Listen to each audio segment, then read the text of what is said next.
হচ্ছে আহলে সুন্নাত ওয়াল জামাত, সুন্নি হানাফি মুসলমান। আমরা আল্লাহকে বিশ্বাস করি, নবীকে বিশ্বাস করি, সাহাবাকে বিশ্বাস করি, আহলে বাইতকে বিশ্বাস করি, ওলিয়া উলিয়াকে বিশ্বাস করি। আল্লাহ আল্লাহর নবীকে মানি। আল্লাহ আল্লাহর নবী যাদেরকে মানতে বলেছেন আমরা তাদেরকেও মানি মুসলমান।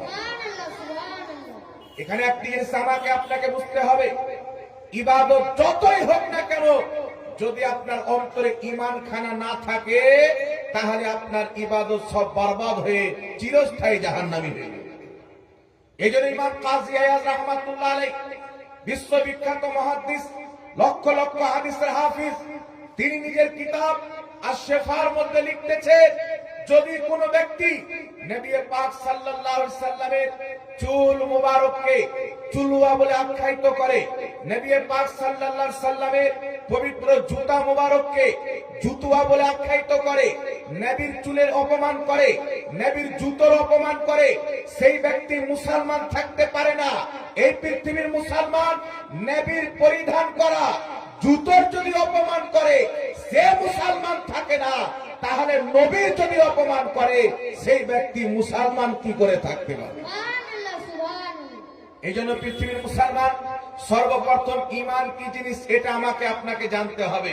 হুব্বে নবীর নাম হচ্ছে ঈমান, ইশকে নবীর নাম হচ্ছে ঈমান, আদবে নবীর নাম হচ্ছে ঈমান। আহলে সুন্নাত ওয়াল জামাত সুন্নি মুসলমানের আমল কম হতে পারে কিন্তু নবীর মুহাব্বতে কোনো কমজোরি নাই। আমরা নবী পাকের অপমান করাকে পছন্দ করি না, যেই ব্যক্তি অপমান করে তাকে আমরা ছাড়ও দিই না। আলহামদুলিল্লাহ, আগে চলেন পৃথিবীর মুসলমান নবী পাক আলাইহিস সালামকে সাহাবায়ে কেরাম কেমন মহব্বত করতেন। এখানে একটা মাসলা আপনার সামনে ক্লিয়ার করে দিই। সর্বপ্রথম হচ্ছে তাওহীদ, আল্লাহর একত্ববাদীকে বিশ্বাস করা, আল্লাহকে ওয়াহদাহু লা শারীক মনে করা। এর অর্থ হচ্ছে কি, আল্লাহর ব্যাপারে আকীদা সঠিক রাখতে হবে। আমরা আল্লাহকে এক বিশ্বাস করি কি করি না বাবা? জোরে বলতে হবে। আমরা আল্লাহকে এক বিশ্বাস করি, আল্লাহর কেউ শরীক নাই। আর এই জমিনের মাটিতে আমার আপনার নবী মুস্তাফা 1450 বছর পূর্বে বলেছেন, আমার উম্মতের মধ্যে 73টি দল হবে, কুল্লুহুম ফিন্নার, সমস্ত দল জাহান্নামে যাবে, ইল্লা মিল্লাতান ওয়াহিদা, একটি দল জান্নাতে যাবে, মা আনা আলাইহি ওয়া আসহাবি, যাদের আকীদা আমি নবী এবং সাহাবার মতন হবে তারাই হবে জান্নাতে। তো দল তো অনেক হবে বাবা, জান্নাতে একটি দল হবে। রাসূল পাক আলাইহিস সালামের হাদিস দ্বারা প্রমাণ হয়, যারা 72 জাহান্নামী ফিরকার লোক হবে, জান্নাতীদের চাইতে নামাজ বেশি পড়বে, রোজা বেশি রাখবে, হজ বেশি করবে, যাকাত বেশি দিবে, কুরআন খুব সুন্দর তেলাওয়াত করবে। নবী পাক বলছেন বুখারীর হাদিসে, তাদের প্রকাশ্যে কথাগুলি খুব সুন্দর হবে, মানুষ তাদের দিকে ছুটে যাবে। এদেরই কাছে মনে হয় দিন রয়েছে কিন্তু তাদের কাছে দিন থাকবে না। কুরআন পড়বে, কুরআন তাদের হলকের নিচে নামবে না। রাসূল পাক আলাইহিস সালাতু ওয়াস সালাম বলছেন তারা জাহান্নামের কুকুর হবে। কেন এই কথা বলেছেন? পৃথিবীর মুসলমান নামাজ থাকবে, রোজা থাকবে, হজ থাকবে, মাদ্রাসা থাকবে, মসজিদ থাকবে, তাদের অন্তরে মুহাম্মদ রাসূলুল্লাহ আদব থাকবে না। যদি নবীর আদব না থাকে এই নামাজ রোজার কোনো মূল্য থাকে না। আল্লামা ইকবাল বলেছিলেন, मोहम्मद की मोहब्बत दीन हक की शर्त अव्वल है, गर हो इसी में खामी तो सब कुछ नामुकम्मल है। নবীর মামলাতে যদি ত্রুটি হয়ে যায়, রাসূলের আদবে যদি মিস্টেক হয়ে যায়, সব বেকার হয়ে যাবে। আমাদের নামাজ কবুল হবে, নবীর ওসিলাতে কবুল হবে, রোজা কবুল হবে, নবীর ওসিলাতে কবুল হবে, হজ কবুল হবে, নবীর ওসিলাতে কবুল হবে, এমন কি যে ঈমান কবুল হবে মুহাম্মদ রাসূলুল্লাহর ওসিলাতে কবুল হবে। সুবহানাল্লাহ, সুবহানাল্লাহ। এবার আপনাকে বলতে চাই, পৃথিবীর মুসলমান আল্লাহ পাকের ব্যাপারে যাদের আকীদা ঠিক তারা তো মুওয়াহিদ হবে। বর্তমান পরিস্থিতিতে অনেক লোক বলতে চায় সুন্নিরা নবীকে আল্লাহর সাথে মিলিয়ে দেয়, আস্তাগফিরুল্লাহ। ইমাম ইবনে হাজার আসকালানী রাহমাতুল্লাহ আলাইহি বলেন, নবী পাক সাল্লাল্লাহু আলাইহি সাল্লামকে শুধু আল্লাহ ছাড়া যত রকম ভাবে নবী পাকের তুমি প্রশংসা করতে পারো, আদব করতে পারো, তোমার জন্য জায়েজ রয়েছে। শুধু একটাই পদ্ধতি যেটা নাজায়েজ এবং হারাম রয়েছে, যে নবী পাককে আল্লাহ মনে করা যাবে। আজ পর্যন্ত কোন আলিম বলেছেন বাবা নবীকে আল্লাহ?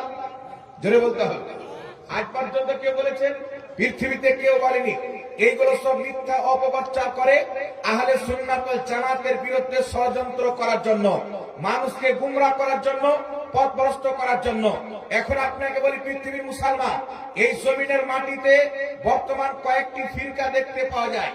তারা নিজেকে দাবি করে আমরাই সহিহ আকীদার লোক, আমরাই সহিহ আকীদার লোক। খোদার ইজ্জতের কসম খেয়ে বলি, আহলে সুন্নাত ওয়াল জামাত সুন্নিদের সামনে শুধু একবার নয়, একাধিকবার মুনাজারা হয়েছে। সারা পৃথিবীতে যেখানে মুনাজারা হয়েছে সুন্নিরা প্রমাণ করেছে, যদি মুসলমান কেউ থাকে তো সুন্নি হানাফিরাই আছে। জি, এই জন্য পৃথিবীর মুসলমান আমাদের আল্লাহর ব্যাপারও আকীদা ঠিক, নবীর ব্যাপারও আকীদা ঠিক। এখন বলেন পৃথিবীর মুসলমান, আমরা আহলে সুন্নাত ওয়াল জামাত বিশ্বাস করি আল্লাহ পাক পরওয়ারদিগারে আলামের মিথ্যা আল্লাহর কুদরতের অন্তর্ভুক্ত নয়। আল্লাহ কি মিথ্যা বলতে পারে? কথা বলতে হবে। আল্লাহ কি বাচ্চা জন্ম দিতে পারে? আল্লাহ কি মিথ্যা বলতে পারে? কিন্তু পৃথিবীর মুসলমান দেওবন্দি এবং আহলে হাদিস এই দুই গ্রুপের কিতাবের মধ্যে লেখা আছে আল্লাহ তাআলা ঝুট বল सकता है। আল্লাহ পাক মিথ্যা বলতে পারে, তাদের কিতাবের মধ্যে লেখা আছে। ইসমাইল দেহলভী নিজের কিতাব এক রোজার 13 পৃষ্ঠার মধ্যে লিখেছে আল্লাহ পাক মিথ্যা বলতে পারে। আর তাদের আহলে হাদিসের ইমাম সানাউল্লাহ মিসরি শামে তাওহীদ কিতাবের মধ্যে লিখেছে আল্লাহ তাআলা মিথ্যা বলতে পারে। আর আমাদের আকীদা হচ্ছে আমার আল্লাহ মিথ্যা বলা থেকে পাক, আমার আল্লাহ ওয়াদা খেলাফি করা থেকে পাক, আমার আল্লাহ জুলুম করা থেকে পাক। এখন আপনাকে বলতে চাই পৃথিবীর মুসলমান, যাদের নিকটে খোদা মিথ্যা বলতে পারে তাদের তাওহীদ বেশি বিশুদ্ধ, না যাদের নিকটে আল্লাহ মিথ্যা থেকে পাক তাদের তাওহীদ বেশি পরিশুদ্ধ হবে? কথা বলতে হবে। ওয়াহাবীদের আকীদা হচ্ছে আল্লাহ মিথ্যা বলতে পারে, আমাদের আকীদা হচ্ছে আল্লাহর জন্য মিথ্যা বলা অসম্ভব। বলবেন অসম্ভব, এটা আমাদের বানানো আকীদা নয়। ইমাম তাহাবী রাহমাতুল্লাহ আলাইহি আকীদাতুত তাহাবী কিতাবের মধ্যে লিখেছে, ইমাম রাজি রাহমাতুল্লাহ আলাইহি তাফসীরে কবীরের মধ্যে লিখেছে, আরো হাজারো কিতাবের মধ্যে লেখা আছে, যদি কোনো ব্যক্তি এই আকীদা বিশ্বাস করে যে আল্লাহ পাক মিথ্যা বলতে পারে, তাহলে সেই ব্যক্তি মুসলমান থাকে না। এটাই তো আমাদের দ্বন্দ্ব বাবা। আসলে তাই নয়, পৃথিবীর মুসলমান 1450 বছর থেকে প্রত্যেক ইমাম, প্রত্যেক মুহাদ্দিস, প্রত্যেক সাহাবা, প্রত্যেক তাবি, সমস্ত মুসলমানের আকীদা হচ্ছে আল্লাহ হলো নিরাকার। এটা সবার আকীদা, পৃথিবীর মুসলমান আল্লাহ নিরাকার। কিন্তু দুর্ভাগ্যের বিষয় হচ্ছে বর্তমানে নিজেকে আহলে হাদিস বলনেওয়ালা ওয়াহাবি মতবাদের লোক মুজাসসামাদের নাপাক আকীদা মানুষের সামনে প্রচার করে বলে যে আল্লাহ পাকের আকার আকৃতি রয়েছে, আল্লাহ পাকের দেহ রয়েছে। কিয়ামতের সকাল পর্যন্ত পৃথিবীতে এমন কোন মৌলবীর জন্ম হয়নি যে আল্লাহ পাকের আকার আকৃতি প্রমাণ করবে। খোদার ইজ্জতের কসম খেয়ে বলি, আজ থেকে 1200-1300 বছর পূর্বে ইমাম মাতুরিদির লেখা তাফসীরের কিতাব তাফসীরে মাতুরিদির মধ্যে লিখেছেন আল্লাহ হচ্ছেন নিরাকার। ইমাম কুরতুবী রাহমাতুল্লাহ আলাইহি তাফসীরে কুরতুবীর মধ্যে লিখেছেন আল্লাহ হচ্ছেন নিরাকার। ইমাম বাইহাকী রাহমাতুল্লাহ আলাইহি নিজের কিতাব আল আসমা ওয়াস সিফাতের মধ্যে লিখেছেন প্রত্যেক মুসলমানের জন্য জানা জরুরি যে আল্লাহ হচ্ছে নিরাকার। জোরে বলতে হবে সুবহানাল্লাহ। কিন্তু বিরাদর ইসলাম যুক্তি দিয়ে মানুষের ঈমানকে নষ্ট করা হচ্ছে। মনে রাখবেন, যারা আল্লাহর আকার আকৃতি মানে, যারা আল্লাহর জন্য জায়গা মানে, তারা যতই নামাজ পড়ুক, যতই কালেমা পড়ুক, তারা ইসলামের নজরে মুসলমান নয়, কোরআন হাদিসের নজরে মুসলমান নয়, আল্লাহর নজরে মুসলমান নয়, নবী পাকের নজরে মুসলমান নয়। ইসলামের আকীদা হলো আল্লাহ পাক হচ্ছে নিরাকার। কথা আমার বুঝতে পারছেন কি পারেন না বাবা? এই জন্য আপনাকে একটা কথা বলতে চাই, কোরআন পাকে কিছু আয়াত রয়েছেন বাবা, কিছু আয়াত রয়েছেন যাকে আয়াতে মুহকাম বলা হয়, কিছু আয়াত রয়েছে যাকে আয়াতে মুতাশাবিহাত বলা হয়। আয়াতে মুহকাম কাকে বলে? যার অর্থ প্রকাশ্য রয়েছে, যেমন ইকামিস সালাত, নামাজ কায়েম করো, প্রকাশ্য আছে কি নাই? আয়াতে মুতাশাবিহাত কাকে বলা হয়? আল্লাহ হাতের কথা বলেছেন, পায়ের কথা বলেছেন, তো আল্লাহর হাত কেমন, পায়ের অর্থ যে আল্লাহ ব্যবহার করেছেন, এর অর্থ আল্লাহ কি বুঝিয়েছেন না বুঝিয়েছেন আল্লাহ ছাড়া কেউ জানে না। কেউ যদি বলে আল্লাহ হাত বলেছেন, এর মানে আল্লাহর আকার আকৃতি আছে। পাও বলেছেন, আল্লাহর আকার আকৃতি আছে। আমার প্রশ্ন হচ্ছে, আজ থেকে 1450 বছর থেকে নিয়ে এখন পর্যন্ত পৃথিবীর কোন ইমাম হাত দ্বারা পাও দ্বারা আল্লাহর আকার আকৃতির অর্থ পৃথিবীর কোন ইমাম নেয়নি। তারা কি কোরআন পড়তে জানতেন না? তারা কি কোরআনের তাফসীর বুঝতেন না? যারা বড় বড় তাফসীরের কিতাব লিখেছে সবাই এই কথা বলেছে। ইমাম কুরতুবী, ইমাম মাতুরিদি, ইমাম সিউতি, ইমাম বাগাবী, হাজারো ইমামগণ বলেছে আল মুরাদু বিহি সূরাতুস সিফাত। আল্লাহ পাক যেখানে যেখানে হাতের কথা বলেছে, পায়ের কথা বলেছে, এর দ্বারা আল্লাহ পাক নিজের কুদরতকে বুঝিয়েছেন, আকার আকৃতিকে বুঝায়নি। জোরে বল সুবহানাল্লাহ, সুবহানাল্লাহ। কেউ যদি এই আয়াতকে নিয়ে আল্লাহ পাকের আকার আকৃতি প্রমাণ করে, এই ব্যাখ্যা হচ্ছে শয়তানের ঘরের ব্যাখ্যা, এটা কোরআন হাদিসের ব্যাখ্যা নয়, এটা ইমাম মুহাদ্দিসদের ব্যাখ্যা নয়। এই জন্য আকীদা খোদার ব্যাপারে পরিষ্কার রাখতে হবে। আল্লাহ হচ্ছে নিরাকার। ইমাম ইবনে হাজার রাহমাতুল্লাহ আলাইহি নিজের কিতাব আল ফাওয়াইদের মধ্যে লিখেছেন, কি লিখেছেন? হানাফি, শাফি, মালিকি, হাম্বলি সমস্ত মাযহাবে আল্লাহ পাক হচ্ছে নিরাকার। যদি কোনো ব্যক্তি আল্লাহর আকার আকৃতি মানে, যদি কোনো ব্যক্তি আল্লাহর জন্য জায়গা মানে, তাহলে সেই ব্যক্তি ইসলাম থেকে বেরিয়ে যাবে, মুসলমানের অন্তর্ভুক্ত থাকতে পারে না। এই জন্য আল্লাহর ব্যাপারে আকীদা কি রাখতে হবে?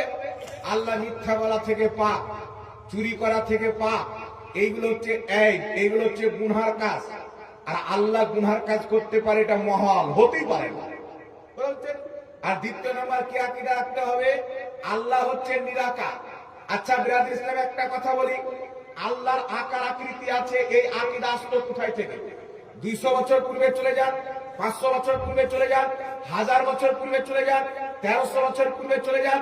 প্রত্যেক যুগে মুফাসসিরিনে কিরাম পবিত্র কোরআন পাকের তাফসীর লিখেছে, তারা এটাই ব্যাখ্যা করেছে আল্লাহ পাও দ্বারা, হাত দ্বারা, চেহারা দ্বারা নিজের কুদরতকে বুঝিয়েছেন, আকার আকৃতিকে বুঝায়নি। কথা আমার বুঝতে পারছেন কিনা? কারণ আকার আকৃতি কেমন চাহিদা রাখে, যদি আকার আকৃতি হয়তো কেমন এই চাহিদা রাখে। এই জন্য ইমাম বাইহাকী রাহমাতুল্লাহ আলাইহি আল আসমা ওয়াস সিফাত কিতাবে পরিষ্কার করে দিয়েছে, যেখানে আল্লাহ পাক হাত পায়ের কথা বলেছে, এর দ্বারা নিজের কুদরতকে বুঝিয়েছে, আকার আকৃতিকে বুঝায়নি। আল্লাহর ব্যাপারে দেহ আছে, আকার আকৃতি আছে, এই আকীদা রাখা হারাম। আল্লাহ হচ্ছে নিরাকার, এই আকীদা রাখাটাই হচ্ছে ঈমান। জোরে বলেন সুবহানাল্লাহ। আমার কথা বুঝতে পারলেন বাবা? এই জন্য যদি কোনো মৌলভী সাহেবের আকীদা হয় আল্লাহর দেহ আছে, আল্লাহ মিথ্যা বলতে পারে, ওই মৌলভী সাহেবকে মৌলভী বলা যাবে না। ওর পিছে নামাজ পড়ার চাইতে চুরি করাতে কম গুনাহ হবে, ওর পিছে নামাজ পড়লে বেশি গুনাহ হবে। কোন বেঈমানের পিছে নামাজ হবে না। যার আকীদা আল্লাহর ব্যাপারে খারাপ, তার পিছনে মুসলমানদের নামাজ হতে পারে। আরে বাবা, উজু যদি না থাকে ওর পিছে নামাজ হবে না, তো ঈমান যদি না থাকে ওর পিছে কি করে হবে? তাহলে কি বুঝতে পারলেন পৃথিবীর মুসলমান? আহলে সুন্নাত ওয়াল জামাত সুন্নিদের আল্লাহর ব্যাপারে ওটাই আকীদা যেটা 500 বছর পূর্বের ইমামদের আকীদা ছিল, 1000 বছর পূর্বের ইমামদের আকীদা ছিল, 1300 বছর পূর্বের ইমামদের আকীদা ছিল। নবী এবং সাহাবা আল্লাহর ব্যাপারে যে আকীদা ছিল, ওই আকীদাটাই হচ্ছে সুন্নিদের আকীদা। জোরে বলছে যার আল্লাহর ব্যাপারে আকীদা ঠিক নাই, যেই তরিকাতে নামাজ পড়ুক, যেই পদ্ধতিতে চলাফেরা করুক, যেই হাদিস দেখে আমল করুক, তার আমলের কোনো মূল্য থাকতে পারে? কথা বলতে হবে। ইবলিসের 90 কোটি বছরের ইবাদত ধ্বংস হয়ে গেল নবীর ব্যাপারে আকীদা খারাপ হওয়ার কারণে। আল্লাহর ব্যাপারে যদি আকীদা খারাপ হয়ে যায় বাবা, সব তো বেকার। দ্বিতীয় নম্বরে চলে আসেন বিরাদর